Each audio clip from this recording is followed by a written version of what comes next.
God said there's coming a day when I'm going to shake the world. But some things will not be shaken.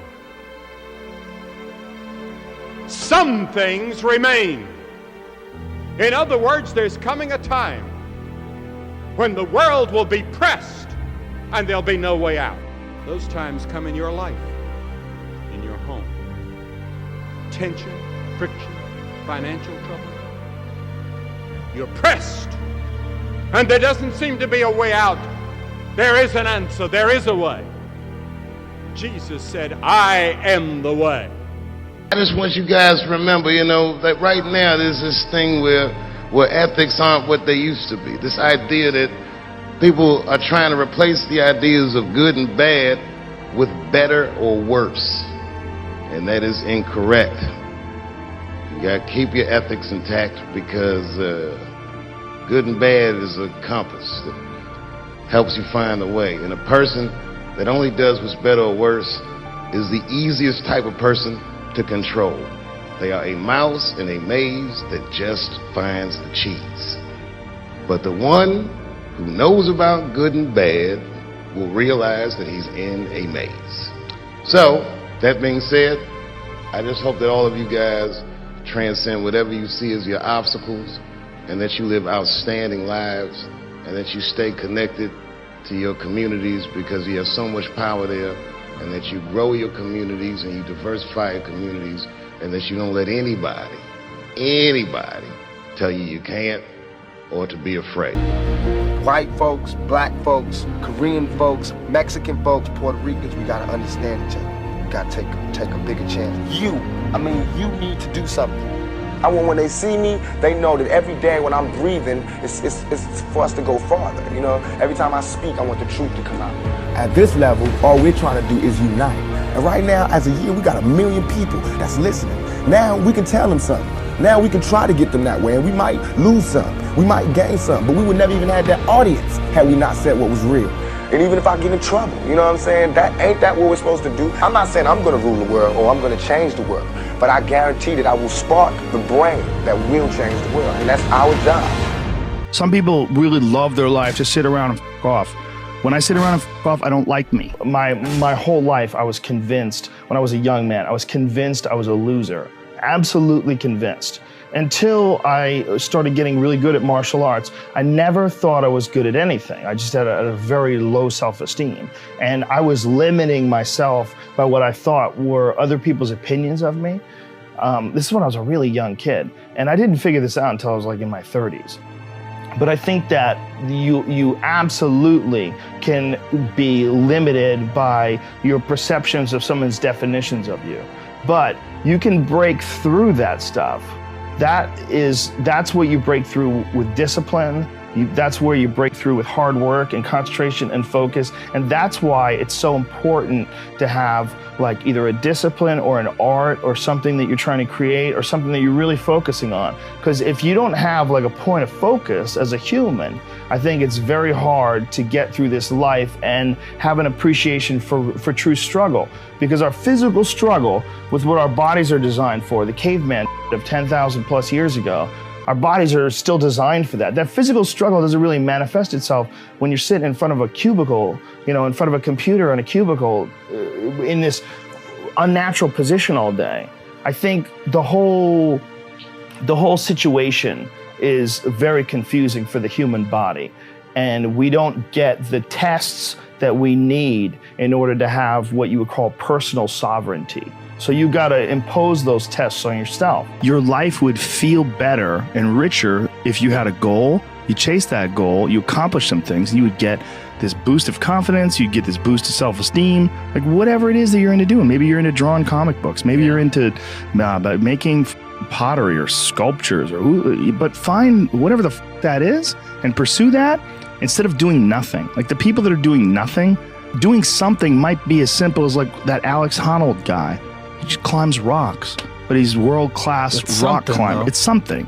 You don't truly appreciate relaxation unless you've worked hard. And that is the yin and the yang of life. And I've said this to the point of people getting sick of it, but one of the worst decisions a man can make, I can only speak for men, obviously, is to be comfortable.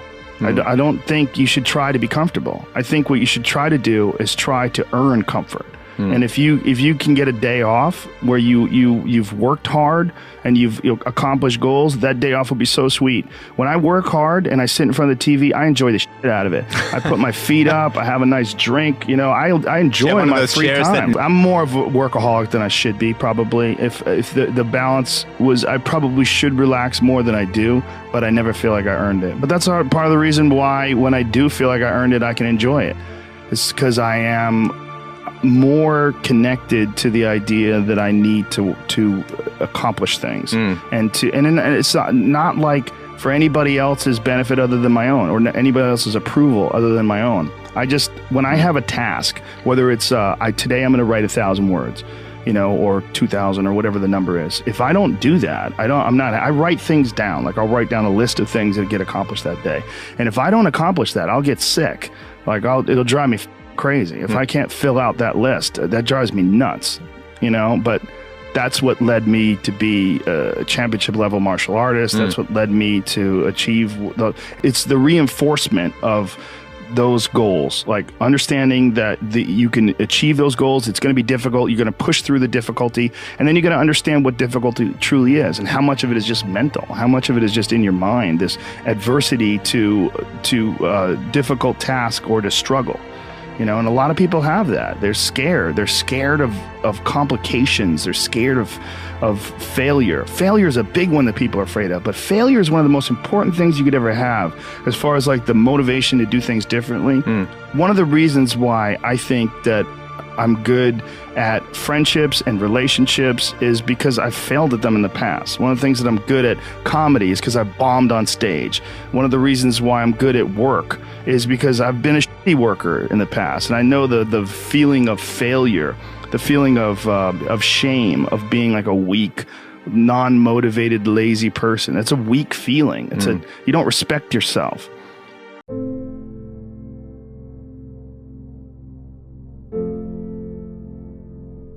The most traumatizing moment in Rowling's life was the day her mother died. She was 25 at the time. The death of her mother shattered her completely. This happened 6 months after she began writing Harry Potter, and she was sorry that her mother never knew that she was writing it. After the death of her mother, she moved to Portugal in 1992 and got married. Soon she gave birth to a daughter, Jessica. But things became worse. Sadly, her marriage didn't last long, and only after 13 months she divorced him and moved to Edinburgh with her daughter and the first 3 chapters of Harry Potter. She was forced to rely on state benefits and spent much of her time writing Harry Potter in cafes, with Jessica sleeping in the prom next to her. An exceptionally short-lived marriage had imploded, and I was jobless, a lone parent, and as poor as possible to be in modern Britain without being homeless. By every usual standard, I was the biggest failure I knew. Rowling fell into a deep depression and admits she even considered suicide. So, how her life changed? Because she was so poor she couldn't afford a computer, or even the cost of photocopying the 90,000-word novel, so she manually typed each version to send to publishers. After sending her manuscript to 12 different publishers and getting rejected by every single one, Rowling began losing confidence in her book. Finally, the publishing house in London, Bloomsbury, a small London publisher, gave it a second chance after the CEO's 8-year-old daughter fell in love with it. Her books has since sold more than 450 million copies, won innumerable awards, been made into movies, and completely transformed Rowling's life. In 2011, Forbes estimated Rowling to be worth about $1 billion. She remains on its list of the world's most powerful celebrities and top-earning authors. J.K. Rowling went from being a jobless single mother to one of the best-selling authors of all time. But it didn't happen overnight. She faced rejections and constantly strived for success. She worked hard at her craft before anyone noticed her. If you have a dream or a passion and you just keep getting rejected or running into failure, don't let that stop you. If you're going through a tough time in your life, but working in something you really believe in, don't give up. Good. And do the horses like doing this, do you think? They like working. You know, there's times when we may feel like just laying in bed all day or, you know, like not doing anything, but once you accomplish some useful work, there's a sense of satisfaction that you think, wow, a job well done, you know. I think it's the same way with the horse. They plow that field there and we plant corn, and then later they get to eat it when the snow flies. Or it's hot and sweaty and they're mowing hay. That's hard work, but when the snow flies, they've got something yummy to munch on in the barn. I had broken both my feet, and the doctors really didn't give me any hope. They said that I would probably have a limp for the rest of my life and that I would have back trouble and hip trouble. Okay. And so I got really, really depressed. It was like I wanted to work, I wanted to be productive, but if I would work and be productive, there would be too much pain and then I wouldn't have energy. Yeah. And so I really, really struggled with that. I'm like 21 years old, but I'm walking like I'm a 90-year-old man. Like I almost need a walker. It just hurts so bad, and the doctors have given me no hope of really improvement. And I just felt like I can't keep living and go on this way. And so I planned to ride my horse up to an area here called Green River Knob where there's a cliff, and I was planning to just ride him up there, say my goodbye to my horse, and just jump off the cliff. Really? And then I wouldn't have to deal with the pain and just all that. And I wasn't planning to tell anybody what was going on. I didn't tell anybody what I was going to do. That was what I was planning to do. And then if it hadn't been for Jesus' intervention in my life and him speaking in my mind, I would have just done it.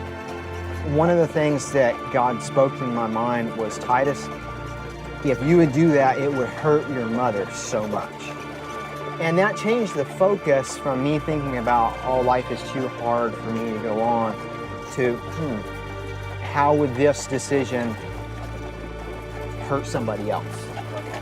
And so it changed my focus. And then I prayed and I was begging God, please show me, am I going to be healed to where I can work and be functional or not, because I need to know. And the Lord told me, you will be healed. So today, there are times when I struggle with some pain in my right foot. Yeah. But for the most part, I don't have any pain. For the most part, it doesn't bother me. I'm able to work hard and able to go. So that was really a struggle that I went through. And to the viewers that are watching this, if you're thinking about ending your life, don't do it. Yeah. There's something better. There's hope. Go to your Father in heaven in prayer, and Jesus will make a way for you to go on. Well, I spent a lot of my life wrestling with all the suffering that I saw. I couldn't reconcile the pain of innocent people and children with the idea of a loving God.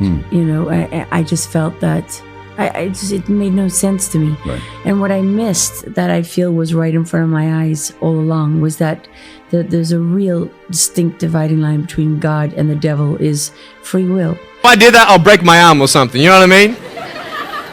But honestly, along the way, you might fall down like this. Ready? Right? Hello! Right. So what do you do when you fall down? Get back up. Everybody knows to get back up, because if I start walking, I'm not going to get anywhere. But I tell you, there are some times in life where you fall down and you feel like you don't have the strength to get back up. So sort of put a mask on your face when you come to school and pretend that everything's okay when it's not, and you go home and lay in your bed when no one's looking at you, when you don't have to impress anybody, and you're yourself. And fear comes in. You know the fear that you have as soon as you walk into the doors of your house. Maybe there's a broken home. Maybe you have doubt in your life. Maybe you don't know for sure what's going to be happening in the future, and it scares you. Maybe you're worried about what people think of you, what people say about you. Just that fear paralyzes you. And I just want to ask you today, do you think you have hope? Because I tell you, I'm down here, face down, and I have no arms, no legs. It should be impossible for me to get back up. I mean, you go home and tie the legs and arms of your brothers and sisters and like push them down and see how long it's going to take them to get back up. You know what I mean? You know, you can tell them that you'll see them tomorrow. You know what I mean? But this is the thing. It should be impossible for me to get back up, but it's not. You see, I will try 100 times to get up, and if I fail 100 times, if I fail and I give up, do you think that I'm ever going to get up? No. But if I fail, I try again and again and again. For as long as I try, there's always that chance of getting up. Does that make sense? And it's not the end until you've given up. And just the fact that you're here should persuade you that you have another chance to get back up. There's still hope. I'm not here today to tell you that I understand your pain. I don't know how it feels to be abused. I don't know how it feels to feel, quote, fat and you've got an eating disorder. I don't know how it feels to have a broken home. I don't know how it feels. But I know how it feels to have a broken heart. And I know how it feels to be alone. And I want you to know that I found my strength in Jesus Christ, and you're going to find your strength in whatever you find it in. But I just want you to know that it's not the end. It matters how you're going to finish. Are you going to finish strong? And you will find that strength to get back up like this.